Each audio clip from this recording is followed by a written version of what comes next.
Dricus Du Plessis. The king is here. The king is here. Back again.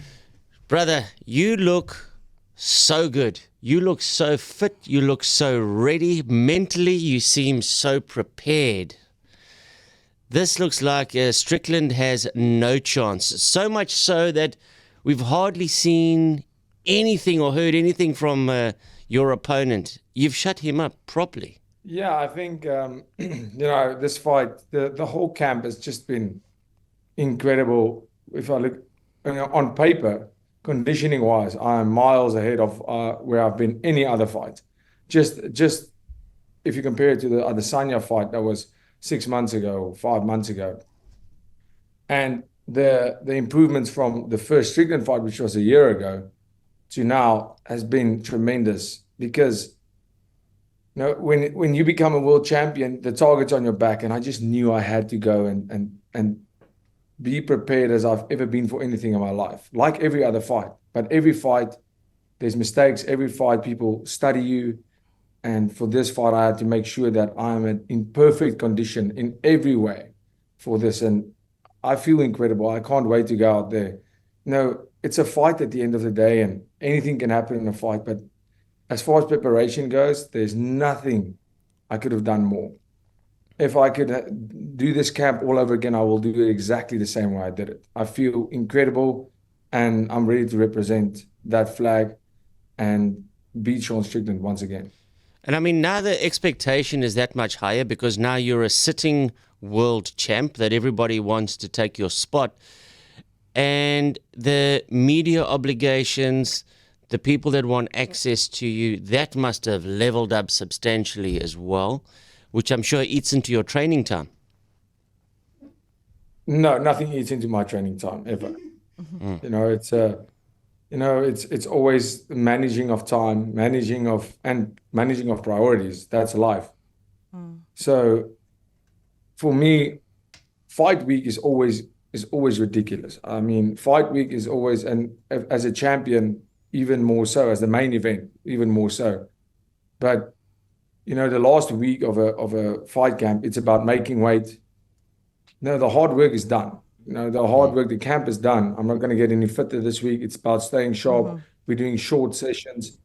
But as far as right now, recovery is a priority. There's nothing that's going to get in the way of that. Dricus, Sorry, Dricus. I just love how confident you sound. You're like, I can't get any fitter. I'm Dricus Du Plessis, and I have peaked, people. I'm Dricus. That's your new name. You're now Dricus. The peak has been hit. But Dricus, I want to know. I'm so excited for this. I love how excited you are. I just want to know, what did that training look like? How did you have to train? What did you have to eat to peak to get where you are now? Well, Bryflace is, of course, what I need to peak for a fight, just like now. And that's part of the feel that I get, is that I can't wait to have that again. So, there's no red meat for me 3 weeks out from a fight. Sure. Because, it just builds muscle and makes you too strong. And then I'm not going to lose the weight. Right. So, okay. I can basically eat just side dishes, which is chicken and fish. Oh, that's a side dish. Let me tell you, Dricus from Pretoria. Remember, chicken is a salad.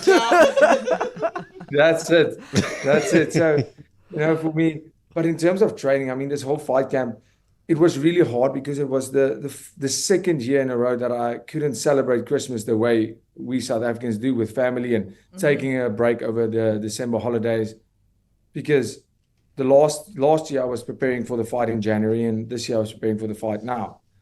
So that was tough, and especially in terms of my training partners, they have families and priorities too. The whole year we work tirelessly to get that, to do what needs to be done, and then we all have that 2 weeks break. And this time, once again, we got in.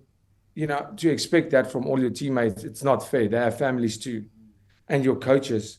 And my family, we work the whole year so we can have that 2 weeks and just spend it with family over Christmas.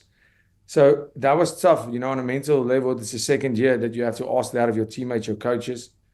And we brought in international training partners as well for this one. So the camp was great. We started the camp earlier this time because I did take 5 days off over Christmas to spend that time with my family, at least a short time. But we did start our camp 3 weeks earlier. So we did 3 weeks more to have that 1 week gap. And I feel, that was necessary on a mental level too. I feel in terms of our training, I do around 3 to 4 sessions a day, training sessions a day, because there's so many aspects of it. You have to consider wrestling, the boxing, the kicks, the grappling, and then the fitness and strength a part of it. So that's how my day consists. And in terms of a diet, eating whole foods and making sure my body gets the fuel it needs. And people always underestimate supplementation in this. Supplements aren't just something that you use to get. People always think like supplement to build muscle. No, it's about supplementing because you're using so much energy that you just can't eat that food to get that. And that's strenuous. I have an alarm on my phone for when to take it because you forget. I have to take this now. I have to take this now. Jeez, look. So in a fight camp, it's just, the most important thing for me in a fight camp like this is having the systems in place where, every day is a checklist. We wake up in the morning, you have your routine. You have a routine, and, that is fight camp. And that's what makes it sometimes mentally hard because there's nothing out of the ordinary happening. You wake up every day, it's tunnel vision on what's happening 10 weeks from now. And now, Dricus, on that morning routine, now that you are recently engaged, sorry, ladies, is it kissing your fiancé? Is that also there? Absolutely. And I think in the fight camp, as we go closer to the fight and closer, especially now that we're here in Sydney, we arrived 18 days before the fight. It's more when I wake up almost like, there's a burglar in my house. I wake up ready to go. So sometimes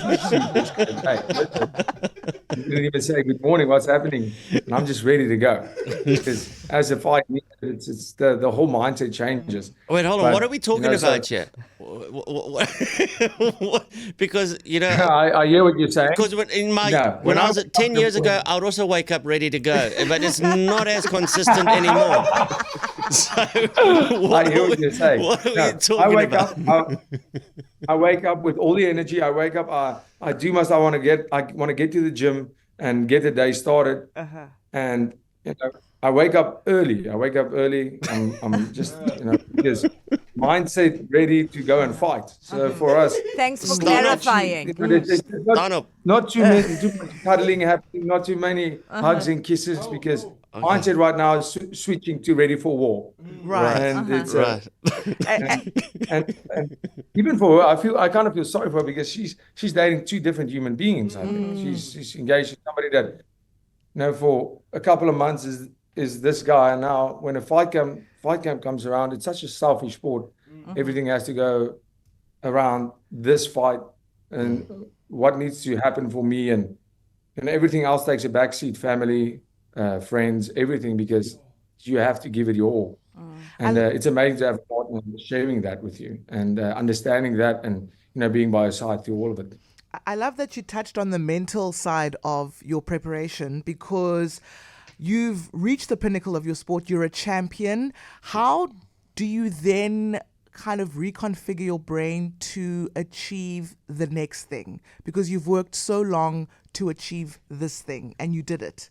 Yeah, absolutely. I think that's a big lesson to be learned from a lot of people is never underestimate what you are capable of when you are setting your goals and dreams and standards.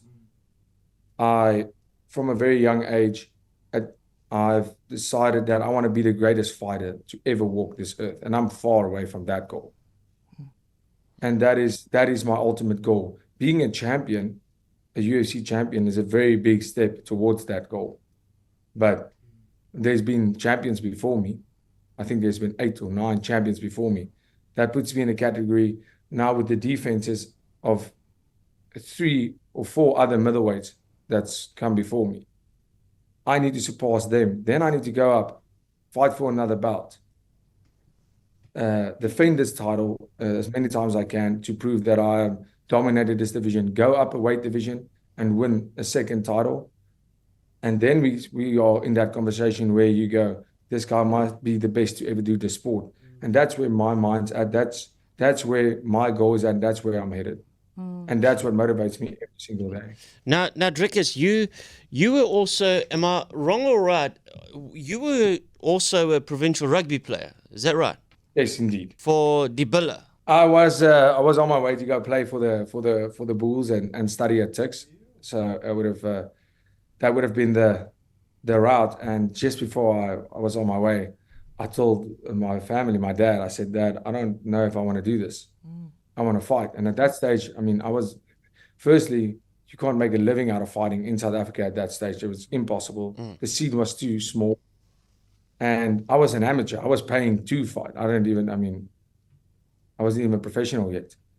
And I had this massive opportunity for something that I also worked for since, I started playing rugby when I was 5. And I just had to make that decision. If I'm going to do this professionally, either one of these things, I have to make peace with the fact that one of these things I'm never going to be able to do again. Because the injury in rugby, that's not breaking a finger in rugby, you can play. In fighting, in the middle of a fight, you can fight, but you can't train if you break your finger and breaking a finger sounds like nothing serious, but in fighting, you can't close your hand. And then, of course, in fighting, if you have stitches, you can keep on training and fighting and all that. But in rugby, you can't play. It's against the rules. So this puts you in a position where you have to make the choice. Which one are you going to try and pursue? And which one are you willing to give up forever? And forever, I will be the biggest rugby fan. But, I couldn't get it over my heart to think that I could never fight again. It's my passion and it's my purpose on this earth. Now, I'm sure your parents must have been, it's a rite of passage from Pretoria to play for the Bulla. That is probably the greatest accolade you can have. And to go and tell your folks, like my parents wanted me to get a trade, a plumber or something, They were very disappointed when I became a radio personality. Now, your dad must have sat there going, my boy's playing provincial rugby. He could be a Springbok, a Bull. Now he's going to go pick this thing that he does it, behind the sheds in the schoolyard. There must have been a hell of a negotiation there. Yeah, it was well, my dad said to me, my parents have always been so supportive of what I do. My dad said to me, listen, this is probably one of the biggest decisions you're going to make in your whole life. And I'll support whatever you choose. I'll support it, whatever you decide to do. I know if you are willing to work and give it your all, I will be there every step of the way. But you have to go and think about this because this will have an effect on the rest of your life. And I said my decision's already made. And, that's it. I went to Tix. I went to study. And the even harder discussion was 6 months before I graduated.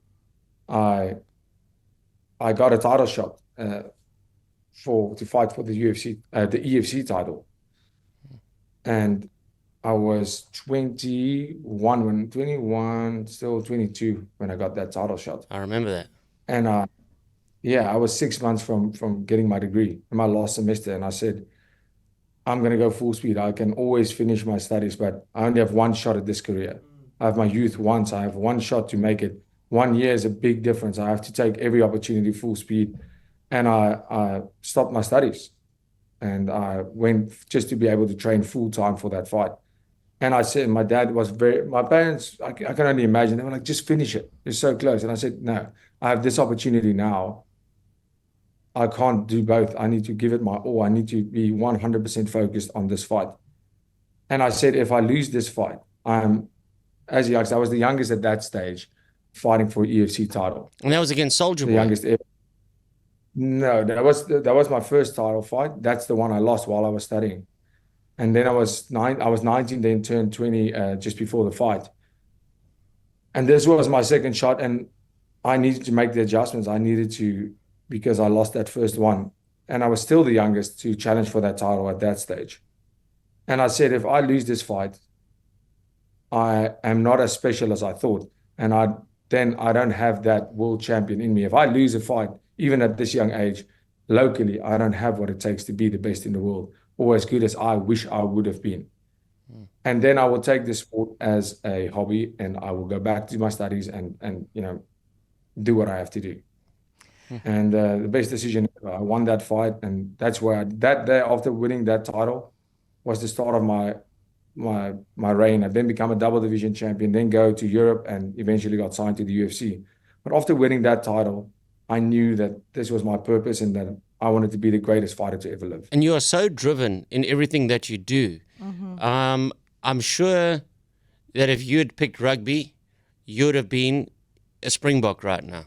I would love to think so, but looking at the boys right now, I don't see it. But, I look at the rugby, and I actually spoke with somebody about that. If I went that route, just playing rugby professionally is one thing. Playing for the Springboks is a completely different thing. And I honestly believe that I would have played professional rugby, maybe even a Springbok. I can't say. It's a very tough ask. But if you look at the guys right now, there's no way I would have been a great Springbok. But I hear what Darren is saying. You speak like a champion, and it really sounds like you are your own biggest cheerleader. How important is that? Because fighting, it's not just physical, it's also the mental. Yeah, absolutely. I believe that, people, especially in the Afrikaans culture, I think people always mistake confidence for arrogance. It happens a lot. And I think because we are a humble nation, it is, and rightfully so, it's great. But people are very quick to always criticize themselves. You have to be realistic with yourself and do your introspection, but you should never talk down to yourself, ever. At this level, there's no room for doubt. There's no if there's any doubt, you're beaten already. Maar soos die Afrikaanse gesegde mos sê, 'n jakkal sprei sy eie stert, but there's no time for that. You need to back yourself when you're a champion. Exactly like that. So, people often say, stay humble, you're getting arrogant. There's none of that. I'm from a proper Afrikaans family. If I try to be arrogant, my mom will just give me a slap. I'll be kept underground very quickly. But you have to go out there and be, and also when you're in front of your opponent, it's very different than the person you are. When you're in this light, in this arena, in this atmosphere, you have to go out there and be, I am the king. I am the alpha male in this place. And you have to be that, walk that, say that, because the smallest gap of weakness will be exposed. Now, are you scared of anything? Like, I don't think you're scared of another human being.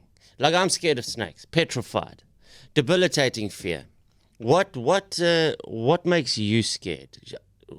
Are you scared of anything? Well, on Earth, I am scared of sharks to death. I don't go in the ocean. Yeah. I'll do jet ski, maybe. Yeah, I like jet skiing, but very shallow. And I love fishing, but I don't swim in the ocean. Sharks are terrifying animals to me. And people are like, no, it's fine. They wanted to do a skid year with the UFC in Sydney of me paddling in the ocean, just somebody teaching me. And I just sent them 4 links of videos of people getting attacked while paddling. Right. No, I'm not doing that. And like, okay, we can do a canoe. It's easier. And then I sent them 2 videos of people getting attacked on canoes. I said, no, I'm not doing that. And they wanted to try surfing. I sent them 2 articles of people in the last month being attacked in Sydney by sharks. I said, there's no way. Not happening. And then we settled for an artificial wave house. So that was great. So you're scared of The sharks? shark, the dark. I don't know why. I've always been so scared of the dark.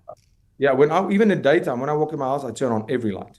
Okay, well, don't come back to South Africa because load shedding has just started again.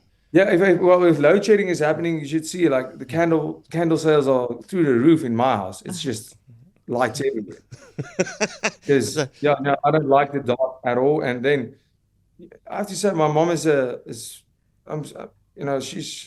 a quiet mom. She keeps me in my place. A lot of love.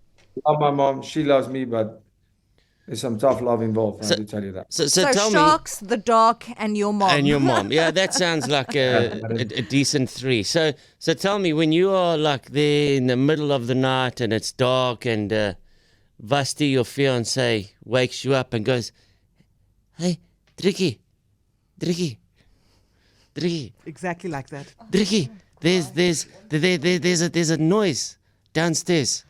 Please go check." Do you say, "Babe, I'm scared, you go have a look"? No. That's the other thing.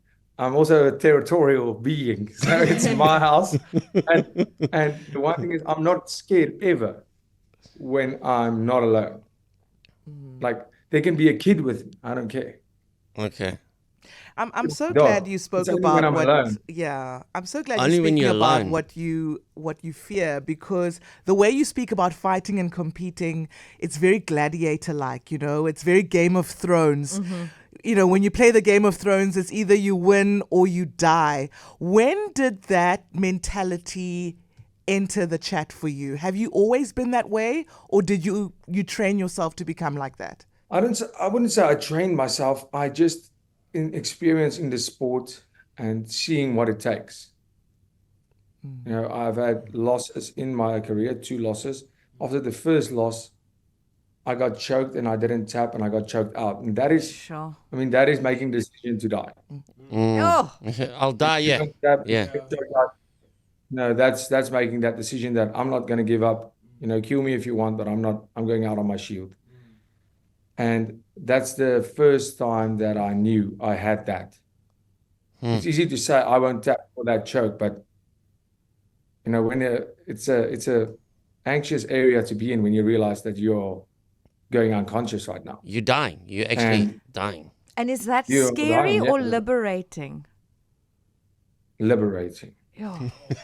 Because you've also gotten some flack for that mentality, saying, you're taking it too far. Is it ever that serious? What do you say to people That's why I'm who a world don't get champion. it? Not everybody's a world champion. There you go. That's why Dricus Du Plessis is a world champion. Now, is Vasti there? Yes, she is here. Do you mind if she comes on camera quickly, please? Hello. Cop. This is Dricus's beautiful new fiance. Hello, Vasti. Hi, Hello, Vasti. Vasti. Nice to chat to you again. Why can you say new? I've never had an older one. Also, congratulations on the engagement. Congrats. Thank you, guys. Now, Vasti, when if Dricus is out there, look, it's not going to happen, but just getting punished, and this guy wants to choke him out, and he ain't going to tap. What goes through your mind? It's like, Dricky, just tap, man. Just tap. Dricky, Just go come for no, it. Dricky. We've got a family to plan here. Yeah, I don't think I will ever motivate him to tap ever, because I know it's his dream. But for me, I would be cursing the other fighter, I think. I'm a very proper lady, but I feel like even with rugby, you kind of lose that properness. Do you look at Strickland hasn't got a girlfriend, eh? No, he does. He Does he? Did the girlfriends don't sit together, hey? Fiancés. No. But I would like to see that show. I would love to see Vasti, you go moor his girlfriend. The curtain raiser. I'm also territorial, like Dricus said. Now, Dricus, okay, finally, I know you're busy. You've got a full day. We're a couple of days out from fight night. We know Cape Town is in the making. Why don't they let you fight in Vegas in the meantime? Why, right now? Yeah, I mean, they send you Oh, to my, Australia. They keep sending you Australia. They send you Canada. They send you all over. But Vegas. Yeah, I think, I had 6 fights in Vegas, and I'm pretty sure my next one will be Vegas again. Okay. The Australia card, I think the reason we did Australia this time again was the fact that the Australian crowd is now very familiar with me, Yeah. because Sean Strickland beat Adesanya the first time in Australia. I beat Adesanya in Australia. And now, so there's a familiarity between the fans and the two guys fighting, because Australia doesn't have anybody on the main that they can, in the title picture at the moment. Yeah, because you nearly So killed that guy of theirs. Yeah, so now and now they have that they have familiar faces that they can cheer and boo, and I think that is the reason we got this fight in Australia. Sydney is a beautiful place, and Australia is amazing. There's a lot of South Africans here, which is great, and I have to say I'm a fan of Australia. I think of Sydney. It's my first time in Sydney. I was here for a day for a press conference earlier, but just being here, it's a nice place, and yeah, Vegas is probably going to be the next one. Well, Dricus, we'll all be watching, sir. You're an absolute ambassador for South Africa. And again, no fighters, do they stay in their home country. They all have to go to America to go and train once they start to get serious. My man, you're a proud South African. We are very proud of you. We'll all be screaming and shouting. And all we can say is, bring it home, brother. All the best. Hulle Thank you weet nie so wat much, ons guys. weet Thank nie, you. Dricus. But they are soon to find out. Yes. Okay, lekker Thank you Drickie. so much for having me, guys, and staying up late. I really, really appreciate it. Bye-bye, Drickie. Bye-bye, Dricus. Bye. Bye. KFM